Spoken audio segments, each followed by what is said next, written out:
great honor to address you on an issue that affects every nation across the globe, the world drug problem, and a big problem it is. The scourge of drug addiction continues to claim too many lives in the United States and in nations around the world. Today, we commit to fighting the drug epidemic together. 4:37 a.m., Los Angeles, California. A fortified mansion. A pastor under surveillance. Hidden trafficking routes. The most shocking faith-based trafficking breach in California's history. Hit like to help the truth reach more people. As you know, millions of people pour into our country from the border.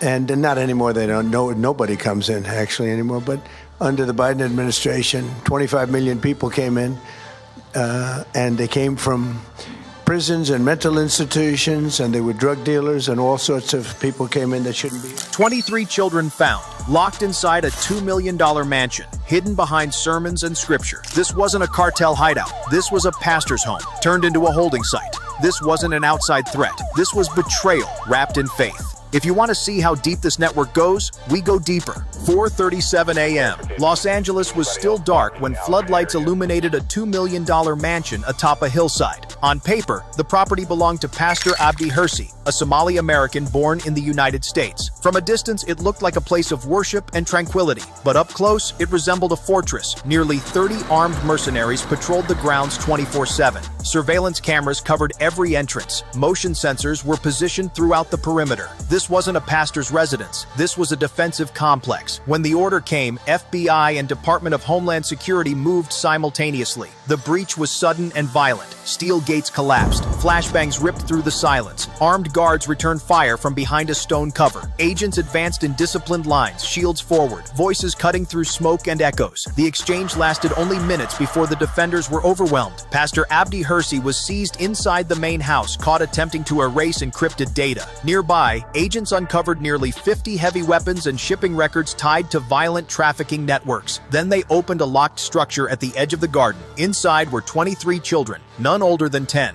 At that moment, the raid became a rescue. Comment SAVE if you believe no child should be hidden behind walls of power. Over the previous 18 months, more than 40 children from small Christian congregations across Los Angeles County had vanished without a trace. No ransom calls, no forced entries, no bodies.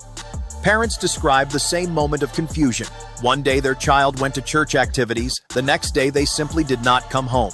Every case seemed isolated. Different neighborhoods, different families, different circumstances. Until investigators overlaid the data, nearly every missing child had passed through the same church, attended sermons led by the same man, Pastor Abdi Hirsi. To families, he was soft-spoken, persuasive, respected. He spoke about discipline, faith, and protection. He offered help to struggling parents, temporary care, religious mentoring, safe spaces for children while families worked long hours. There was no violence, no threats, just trust. That trust became the weapon. Parents were told their children would stay overnight for prayer programs or religious instruction. Some were promised education. Others were told their children were being prepared for missionary work. No paperwork raised alarms. No official complaints were filed because no one suspected a crime.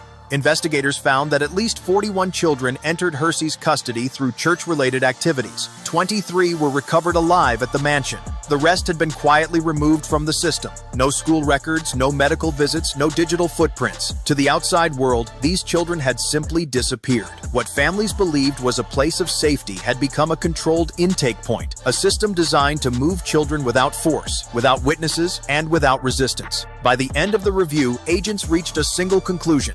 The mansion was the holding site, but the church was where it all began. If this shocked you, it should. Comment, protect children. If you believe faith should never be used as a weapon, the operation did not unfold as a wave. It unfolded like fractures. Instead of a single push, command authorized controlled ignition points, small violent ruptures across California designed to pull the network inward before it could run. Each team moved under separate clocks, unaware of when the others would strike. Silence was the weapon. At 5:19 a.m., the first rupture hit a logistics depot near the port of Los Angeles. The building posed as a bonded warehouse. Inside, guards attempted to torch servers as agents cut power. Gunfire erupted in the dark. Muzzle flashes stuttered through smoke. Agents advanced by sound, shields tight, boots slipping on spilled fuel. 2 guards were downed, 3 surrendered. The fire never caught. 4 minutes later, San Bernardino, a convoy rolled on an unmarked compound that had no business existing where it stood. No signage, no permits. Armed men poured out from side doors trying to escape into adjacent desert lots. A helicopter dropped in low, rotors kicking dust into blinding clouds. Agents moved through the chaos, tackling suspects mid-run, pinning weapons before they could clear safeties. Then Fresno detonated. What looked like a cold storage facility fought back like a bunker. Automatic fire punched through thin metal walls. 1 agent was knocked flat by ricochet. Teams adapted instantly. Breach charges through loading docks, flanking through refrigeration corridors. Flashbangs burst. The shooting stopped. Inside a hidden office, investigators found manifests already half-shredded, timestamps still warm. San Diego came last and hardest. A residential block erupted when a door blew inward and armed men returned fire from stairwells and rooftops. Civilians were still asleep. Commands were whispered, not shouted. Precision mattered. Agents advanced inch by inch, suppressing without spraying, forcing surrender rather than escalation. In under 8 minutes, the block was silent. Across the state, 17 locations were hit. Some folded instantly. Others fought until they couldn't. By sunrise, 36 suspects were in custody. Cash was stacked on evidence tables by the million. Weapons were tagged. Phones buzzed with unanswered messages from numbers that would soon go dark. But it was the paperwork that changed everything. Ledgers listed movements, not cargo. Dates, routes, transfers, payment codes. Several entries were marked final. Others carried future timestamps. This was not cleanup. This was interruption. Command centers stared at the maps as pins multiplied. The pattern was unmistakable. California was not a hub. It was a corridor, a testing ground. One segment of a machine designed to move people as quietly as drugs. By the time the last team stood down, one fact was clear. The mansion raid exposed the crime. This night exposed the scale, and whatever was coming next would not be contained by state lines. What you've just seen wasn't chaos. It was coordination under fire. Keep watching.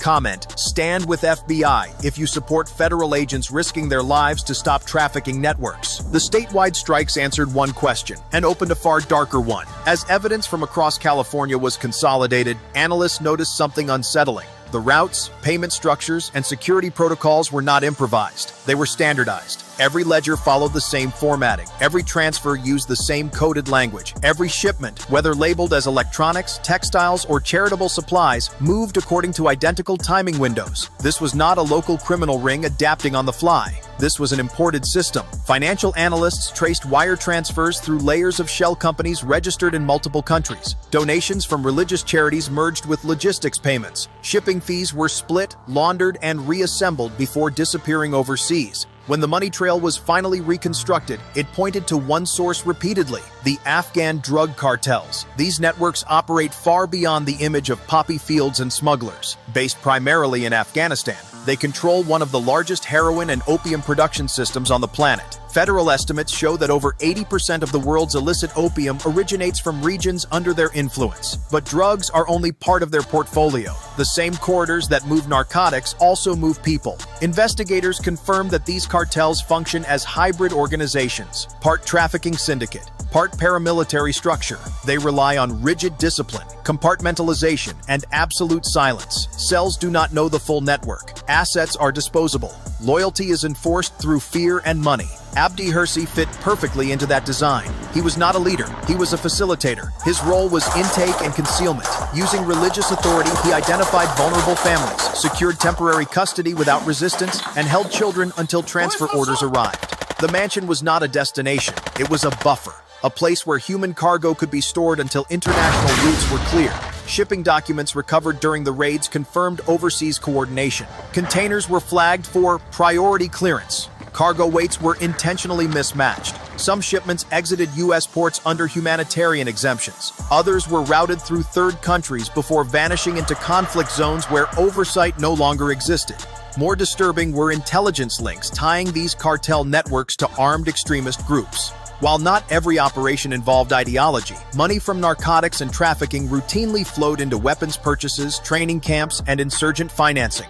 Each child moved was not only a crime, it was currency. For federal command, the implications were immediate and severe. This was no longer a domestic trafficking case. It was a national security threat embedded inside civilian infrastructure. Churches, charities, ports, supply chains, places designed to be trusted. Analysts briefed leadership with a stark conclusion. Removing Abdi Hirsi would not dismantle the system. At best, it would slow it. The cartel's model was resilient by design, able to replace nodes, reroute money, and resume operations within weeks. That realization shifted the mission. What began as a rescue operation had now crossed into counter-network warfare. The objective was no longer just arrests. It was exposure, disruption, severing the financial and logistical arteries that kept the machine alive. And for the first time, federal agencies acknowledged the truth they could no longer ignore. The children in Los Angeles were not an exception.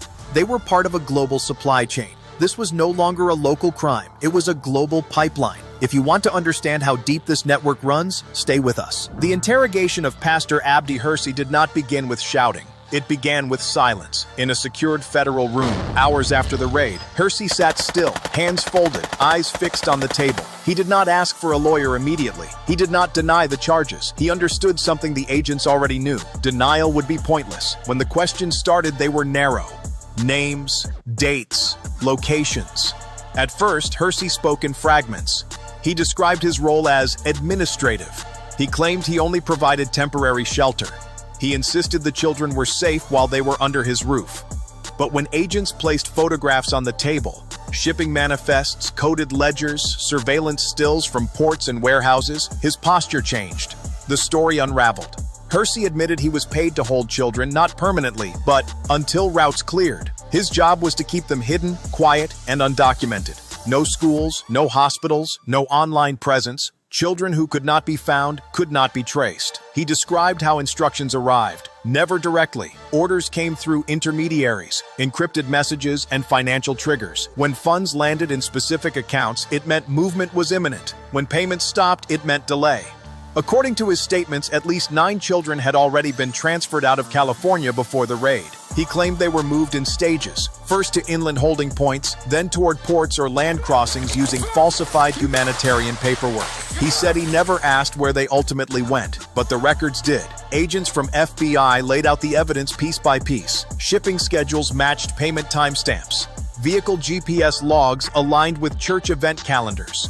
Donations labeled as charitable support were converted into transport fees within hours. The most disturbing moment came when Hirsi was shown a ledger page marked with red symbols. Those markings, analysts explained, indicated completed transfers. Hirsi did not respond at first. Then he looked away and said quietly, "Those ones aren't coming back." The scope expanded rapidly. Using Hirsi's cooperation, agents mapped a network stretching beyond California. Safe houses in neighboring states, logistics partners near ports, and financial handlers embedded in legitimate businesses. None of them knew the full picture. Each knew only enough to perform their task. That was the design. What shocked investigators most was how ordinary the system looked from the outside.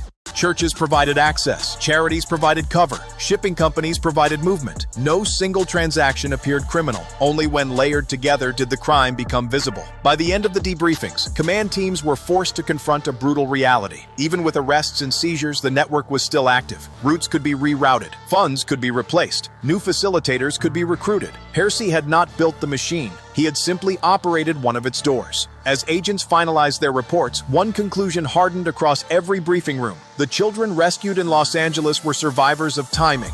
Others had already passed beyond reach, and stopping what remained would require far more than arrests. It would require dismantling the system that made disappearance possible in the first place. Some answers come too late. If you believe systems that erase children must be dismantled, press like to keep this story visible. The arrests did not bring closure. They brought urgency. As reports from interrogations and raids were compiled, federal leadership reached a sober conclusion. Removing Abdi Hirsi and his California network had disrupted the flow, but it had not stopped it. Too many financial channels were still open. Too many routes remained unaccounted for. The machine had been wounded, not dismantled. Within 48 hours, the case was elevated beyond a standard trafficking investigation. Joint task forces expanded under the coordination of the FBI. pulling in international partners, port authorities, financial crime units, and counter-terror analysts. New directives were issued. Trace the money forward, not backward. Follow replacement activity, not just exposed routes. What investigators feared began to appear almost immediately. Shell accounts connected to Hersey went dark, but parallel accounts activated elsewhere. Shipping schedules changed names, not behavior. Charities dissolved on paper, then re-emerged under new registrations. The network was adapting in real time. Analysts identified at least 6 new facilitators stepping into roles vacated by arrests. None had criminal records. Several held respected positions in community organizations. One worked inside a licensed logistics firm. Another operated a religious nonprofit less than 50 miles from the original church. This was not coincidence. It was redundancy by design.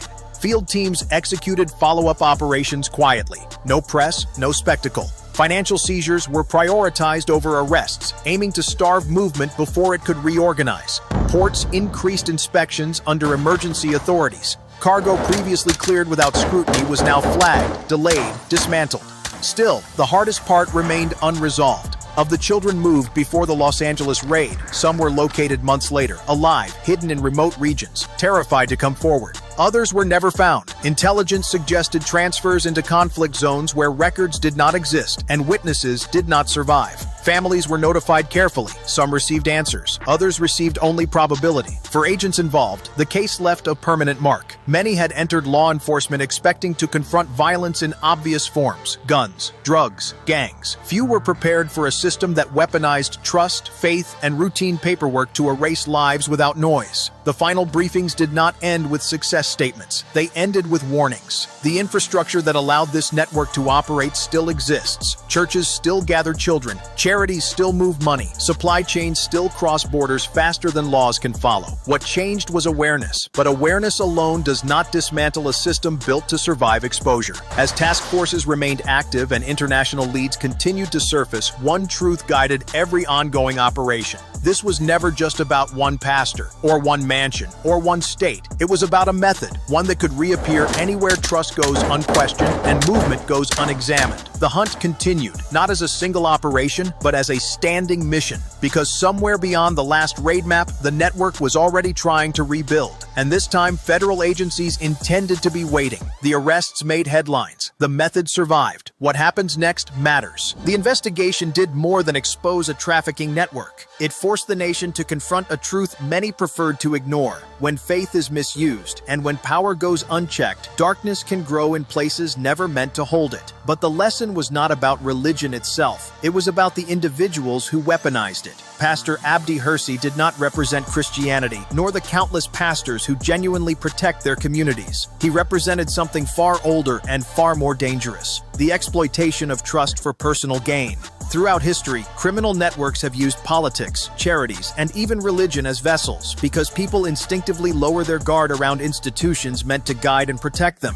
The Afghan cartel operatives who worked through him did not care about sermons or scripture. They cared about access to families, to children, to documents, to legal shields, to the credibility that churches, nonprofits, and community programs naturally carry. When a system is built on trust, the threat comes not from the system itself, but from those who infiltrate it. Federal analysts reported that Hersey's network operated quietly for years because people hesitated to question a religious figure. They hesitated to question a nonprofit. They hesitated to question a man of guidance. And in the world of organized crime, hesitation is oxygen. Agents emphasize that this case is not a condemnation of faith. It is a reminder that faith without accountability becomes vulnerable. Politics without oversight becomes blind. Communities without vigilance become targets. And the children? They were never victims of religion. They were victims of individuals who hid behind religion, knowing society would hesitate to look too closely. As the federal task force expanded nationwide, churches and organizations began implementing stronger protections: background checks, audits, independent oversight, child safety protocols, and real-time reporting systems. Not because faith is dangerous, but because trust must be protected, not assumed. In their final briefing, federal commanders repeated a message that has echoed across every major operation since. Institutions worth believing in are strong enough to be questioned. This case becomes more than a headline. It becomes a lesson about vigilance, about community responsibility, about refusing to let symbols of hope be twisted into shields for exploitation, and above all, A lesson about listening when something feels wrong, even when the person responsible wears a robe, holds a title, or speaks the language of purity. If you believe protecting children must always outrank protecting reputations, comment, protect the innocent. If you believe faith should never be a hiding place for crime, comment, truth over power. And if you believe stories like this must continue to be exposed, hit like and subscribe. Un saludo, hermanos y hermanas, desde el Monasterio de la Luz de Nuestra Señora de Fátima. La verdad que contar la verdad, la gran mayoría de las veces, pues trae consecuencias. Es algo que a lo largo de la historia siempre ha sido así, ¿no? Es algo curioso, ¿no? Pero es la pregunta que nos teníamos que hacer en estos últimos tiempos, ¿no? ¿Por qué la verdad siempre pone a la gente tan nerviosa, ¿no? Yo creo que debería ser todo lo contrario, ¿no? Creo que debería ser todo más como tiene que ser, ¿no? Las cosas como son, ¿no? No hay nada que ocultar, ¿no? Si no hay nada que ocultar, ¿por qué te pones nervioso, no? Creo que sería eso lo más lógico, ¿no? Siempre se ha dicho, ¿no? Que si no tienes nada que temer, ¿por qué tienes que asustarte, no? Yo creo que todos los que vamos con la verdad por delante, ¿no? Sabemos, ¿no? Que todo lo que hablamos, todo lo que comentamos, ¿no? Pues la verdad, es tan sencillo como eso. La verdad es que es así. No tiene otra cosa que la gente que la escucha dice, es que es así, es que la verdad es así. Sin embargo, cuando uno está contando mentiras, como es todos estos acólitos, todo esto, los últimos tiempos hay mucho mono, ¿no? Panzudo, ¿no? Que intenta, ¿no? Pues desvirtuar, ¿no? Lo que es la verdad, ¿no? Pero al final caen por su propio peso, ¿no? Porque es todo tan mal, ¿no? De que no entra por ninguna manera, ¿no? A mí me acuerdo yo en una ocasión que me dieron a leer un libro, ¿no? Sobre era de ellos, ¿no? Intentando, pues, decir cosas que la verdad, pues, es que no cuelan, ¿no? No sé, la verdad es que cuando tú mientes sobre algo es muy evidente, ¿no? O sea, a mí al menos siempre me lo ha parecido, ¿no? Es algo que te das cuenta, ¿no? Que es toda una mentira lo que están contando, ¿no? Que se están riendo en tu propia cara, ¿no? Por eso creo que cuando traigo estos vídeos, ¿no? Pues mucha gente, yo creo que debe de costarle mucho, supongo, ¿no? Entender que el Vaticano está detrás de todo este tráfico de seres humanos, ¿no? Supongo que les cuesta, ¿no? Porque supongo que la ignorancia, ¿no? Como he dicho, ¿no? Está haciendo mucho daño, ¿no? Y no se puede ser así, ¿no? Siempre he dicho, ¿no? Que hay que ser un gran observador, ¿no? Hay que darse cuenta, ¿no? De por qué hemos llegado donde hemos llegado, ¿no? Y creo que eso es fácil, ¿no? Darse cuenta, ¿no? A mí no me lo ha parecido, ¿no? Si hay algo que hay que hacer uno en la vida, en el día a día, no es sentarse y ver cómo pasan las cosas, ¿no? O tiene que obrar, ¿no? Siempre he dicho que las obras son muy importantes, ¿no? Por eso creo que esos vídeos son para despertar conciencia, ¿no? Y para darse cuenta, ¿no? De que si hemos llegado aquí es porque alguien se ha encargado, ¿no? De que el mal acampe, ¿no? En el planeta, ¿no? Como ha hecho, ¿no? A lo largo de todo este tiempo, ¿no? La verdad es que creo que es muy evidente, ¿no? En España creo que es muy evidente también, ¿no? Cómo son las leyes, cómo son las normas, ¿no? Los dirigentes que tenemos, ¿no? Creo que si no te quieres dar cuenta, entonces tienes un gran problema. Eso es algo que es así, ¿no? Por eso todos estos vídeos son para esto mismo, ¿no? Para que la gente se dé cuenta ya de una vez por todas, ¿no? Y creo que en vídeos anteriores ya puse algo, ¿no? Sobre el tema, ¿no? De que incluso los elegidos iban a ser engañados, ¿no? Por Satán, ¿no? Y creo que está pasando algo parecido, ¿no? A mí al menos me lo parece, ¿no? De cómo muchos no hacen un seguimiento a personas que verdaderamente su cara no tiene nada que ver con la realidad, ¿no? Es decir lo de siempre, ¿no? Lo del tema de las mentiras, ¿no? Que cómo no se pueden estar dando cuenta, ¿no? De lo que hay realmente detrás de esa persona, ¿no? Y con estos vídeos lo que intento pues es justamente esto, ¿no? Pues intentar que la gente ya de una vez por todas no abra los ojos, ¿no? Se dé cuenta realmente, ¿no? de quiénes son sus líderes, ¿no? Y a quién adoran esos líderes, porque todo al final tiene una razón de ser, ¿no? Y lo importante es darse cuenta, ¿no? Y en estos últimos tiempos hay que elegir, hay que posicionarse de un lado o de otro. Ya sabéis que lo que puse últimamente, ¿no? Entre el Vaticano y la Cruz Azul. Tan sencillo como eso. Ya sabéis que el Vaticano son adoradores todos de Satán. ¿Habrá alguno bueno?